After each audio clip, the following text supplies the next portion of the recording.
Jangan lupa untuk subscribe YouTube channel Metro TV News dan nyalakan notifikasinya. Dan pemirsa, untuk membahas lebih lanjut mengenai prioritas vaksin pada lansia, kami sudah bersama dengan dosen epidemiolog dari Fakultas Kesehatan Masyarakat Universitas Indonesia, Rizka Maulida, yang saat ini tengah menempuh pendidikan doktoral di University of Cambridge, Inggris. Selamat malam, Rizka. Selamat malam, Syaza. Rizka, vaksinasi di Indonesia saat ini memprioritaskan usia 18 hingga 59 tahun atau sebenarnya tidak sesuai dengan petunjuk teknis vaksinasi yang dibuat oleh pemerintah maupun rekomendasi dari WHO. Apakah keputusan ini sebenarnya sudah tepat melihat bagaimana kasus di Indonesia? Mungkin saya klarifikasi sedikit, sebenarnya memang sudah diberikan di dalam juknis bahwa lansia ini merupakan populasi prioritas yang seharusnya mendapatkan vaksin COVID-19 di tahap awal. Namun memang ini terbentur dengan emergency use authorization yang diberikan oleh Badan POM, di mana pada EUA tersebut hanya dikhususkan untuk usia 18 sampai 59. Selain itu, ada beberapa statement pemerintah juga yang yang konflik dengan juknis ini, yaitu di mana mereka mengklaim ada indirect protection untuk dan mencegah transmisi. Sampai saat ini vaksin-vaksin yang ada belum dapat dikatakan mencegah transmisi, sehingga klaim tersebut belum dapat dibuktikan. Nah, kemudian menurut telaah yang Anda lakukan bersama dengan tim sejak September 2020, sebenarnya Sinovac sendiri sudah merilis hasil riset sementara yang menunjukkan bahwa vaksin CoronaVac ini memiliki kemampuan untuk memicu kekebalan terhadap COVID-19 pada lansia. Apa inikah artinya bahwa vaksin Sinovac ini sudah cukup aman sebenarnya untuk diberikan bagi para lansia, atau masih diperlukan uji klinis lebih lanjut untuk kemudian memastikan keamanannya bagi lansia? Mungkin sedikit klarifikasi sedikit. Keamanan dan memicu kekebalan ini adalah dua hal yang berbeda. Namun kedua hal ini memang diuji di fase 1 dan fase 2 dan dipublikasikan di paper yang sama. Kalau pemicu kekebalan ini memang sudah diharapkan untuk semua vaksin yang ada. Dan sebenarnya berdasarkan paper yang baru rilis kemarin pun sudah dibuktikan bahwa CoronaVac ini aman untuk elderly population. Nah, namun sebenarnya data ini sudah dapat diakses semenjak September 2020 melalui interim results yang dirilis oleh Sinovac. Namun entah baru sekarang ini sepertinya Badan POM baru mengconsider bukti yang data-data tersebut ini. Kemudian seharusnya menurut saya Badan POM bisa mengakses data-data tersebut jauh sebelum publikasi ini rilis. Nah, kemudian apakah itu artinya sebenarnya uji klinis yang berlangsung di Indonesia mengenai Sinovac ini, kami mendapatkan informasi bahwa tidak menyertakan usia lanjut. Apakah hal itu yang kemudian bisa menjadi salah satu indikator mengapa selama ini vaksinasi COVID-19 tidak diprioritaskan bagi mereka? Sebenarnya untuk sampel yang ada di Indonesia itu sangat sedikit, dan data-data elderly di populasi lain seharusnya dapat dipakai untuk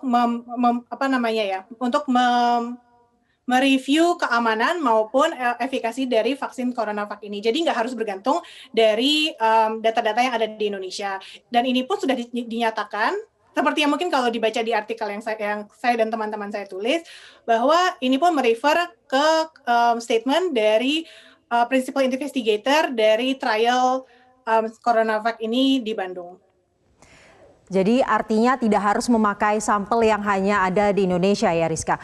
Lalu kemudian bagaimana dampaknya jika nantinya lansia ini menjadi prioritas? Karena pada sebelum wawancara kami sudah membacakan bahwa sudah ada surat edaran dari BPOM untuk memberikan emergency use authorization buat para lansia. Apakah kemudian nanti jika diberikan vaksinasi ini bisa menekan laju penyebaran ataupun laju angka kematian COVID-19 di Indonesia yang hingga saat ini lajunya masih terus meningkat? Vaksin ini tidak dapat memberikan efek instan karena seperti yang kita tahu untuk ada 2 dosis pertama dan dosis kedua dengan interval 14 hari. Dan vaksin ini pun bukan senjata pamungkas, jadi tetap butuh upaya-upaya lain untuk menekan angka kematian akibat COVID-19. Dan seperti yang kita tahu, angka kematian di lansia ini cukup tinggi. Dan sebenarnya bukan menjadi suatu keheranan jika risiko kematian pada lansia itu tinggi dibandingkan usia lain. Oleh karena itu, dengan jumlah vaksin yang terbatas, tentu kita harus secepat mungkin menjangkau populasi yang beresiko ini. Jelas nakes yang pertama, namun lansia juga seharusnya mendapatkan prioritas yang utama. Nah, harapannya dapat dengan memprioritaskan lansia ini, kita dapat menurunkan risiko penyakit parah akibat COVID-19 dan mengurangi beban di rumah sakit. Kemudian Rizka, di tengah kasus COVID-19 di Indonesia, ini untuk memastikan emergency use authorization yang kemudian dikeluarkan oleh BPOM, berarti tidak usah kemudian melakukan uji klinis selanjutan. Sebenarnya sampai sekarang uji klinis fase 1 dan fase 2 terus berlanjut karena hasil yang dirilis sekarang ini adalah aman untuk jangka waktu pendek. Namun untuk melihat long term efeknya masih terus di follow up. Jadi sebenarnya fase 1 dan fase 2 ini pun masih berlanjut di Tiongkok seperti itu. Baik, berarti ini adalah jawaban atau solusi jangka pendek, sedangkan solusi jangka panjangnya ini harus terus dievaluasi seperti itu. Nah, kemudian di tengah kasus COVID-19 di Indonesia yang masih tinggi, apa yang sebenarnya yang bisa dilakukan oleh pemerintah untuk setidaknya ini tidak meningkatkan terus nih laju kasus penyebaran COVID-19 dan juga angka kematian COVID-19? Karena dari tahun lalu hingga saat ini lajunya belum stagnan. Jadi resep semua negara yang digunakan untuk menangani pandemi ini semuanya sama, yaitu 3T, test, trace, and treatment. Tapi mungkin untuk di Indonesia ini saya akan menekankan di trace. Jadi di Indonesia ini banyak orang yang tidak dapat melakukan isolasi mandiri dan ini berdampak pada tracing, sehingga perlu ada tindakan lebih ketat lagi, misalnya dengan memberikan bantuan bagi orang yang perlu isolasi mandiri, sehingga jika orang-orang yang harus isolasi ini ditekan, maka tracing-nya tidak akan terlalu berat. Karena kita lihat sekarang tracing ini PR yang luar biasa ya buat pemerintah, karena dengan cepatnya penyebaran, maka misalnya satu orang di follow up harus di follow up 30 kontak terdekatnya, ini membutuhkan resource yang sangat banyak, sehingga memang perlu di-encourage bahwa orang-orang yang seharusnya isolasi mandiri ini mungkin diberikan bantuan atau diberikan insentif agar mereka mau berisolasi mandiri. Dan juga mungkin harus ditekankan kalau seseorang ini adalah kontak erat dari kasus COVID-19, sudah sepatutnya dia juga ikut untuk self-isolate bersama dengan kontak erat yang lain. Jadi tidak ada alasan tempat kerjanya, oh kamu negatif, jadi nggak apa-apa, tetap masuk. Nah, itu justru merupakan risiko penularan yang besar. Seperti itu.